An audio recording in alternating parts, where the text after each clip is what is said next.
sih satu hal yang mungkin tidak banyak orang ketahui tentang Tun?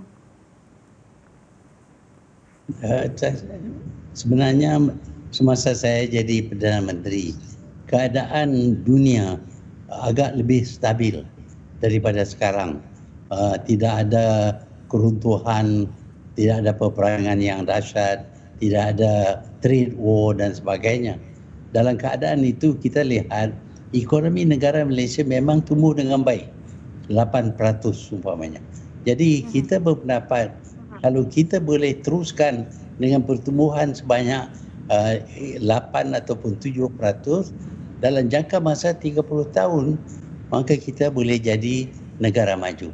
Dan caranya sudah kita perkenalkan, iaitu kita tumpu kepada industri agriculture, kelapa sawit dan getah, juga dalam bidang industri, terutama industri baru yang lebih tumpu kepada knowledge daripada skill yang ada di tangan.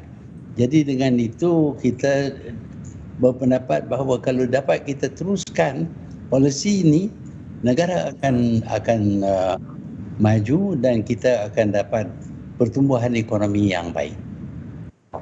Tapi kalau menurut Tun sendiri saat ini perkembangan ekonomi dari Malaysia sendiri, apakah Tun sudah cukup gembira begitu dengan keadaan saat ini, dengan situasi politik juga, apa sebaliknya? Di saat ini kita mempunyai masalah dalaman dan juga masalah antarabangsa. Ekonomi dunia tidak begitu baik sekarang dengan ada trade war, dengan ada peperangan, ada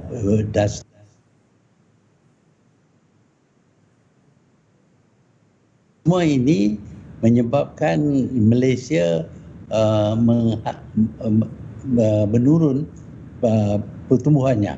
Sebab Malaysia adalah sebuah negara dagang. Kita bergantung kepada pasar.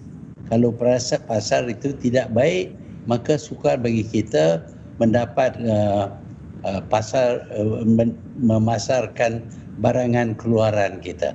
Selain daripada itu, di waktu ini kita dapati ada pertukaran pemerintah, dan apabila pemerintah ditukar, maka sudah tentu masa akan melalu sebelum pemerintah yang baru ini dapat mengatasi masalah-masalah. Di masa yang sama pula kita dapati bahawa waktu ini terdapat COVID-19. Ini satu ancaman luar biasa. Tak pernah siapa pun rasai jangkitan seperti ini. Dengan itu kita punya productivity, ability kita nak keluarkan barangan kita terjejas dan pasaran juga terjejas. Kalau kita dapat keluarkan barangan pun tetapi pasar kita tidak mampu menerima, maka kita tidak dapat nikmat daripada dagangan yang menjadi punca kekayaan bagi Malaysia. Oke, baik Tun. Mungkin pertanyaan selanjutnya. You are 95 years old and still going strong begitu ya, menjabat menjadi Perdana Menteri untuk kedua kalinya pada tahun 2018 lalu. Rahasianya apa dan ada niat untuk mungkin menjadi Perdana Menteri untuk ketiga kalinya di masa yang akan datang?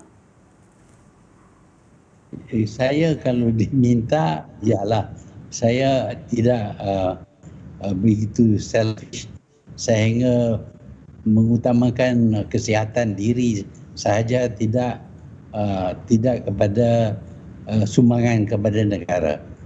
Kalau ada yang meminta saya memberi pandangan, nasihat dan sebagainya, saya tak boleh tolak kerana itu adalah satu tanggungjawab sebagai warga negara.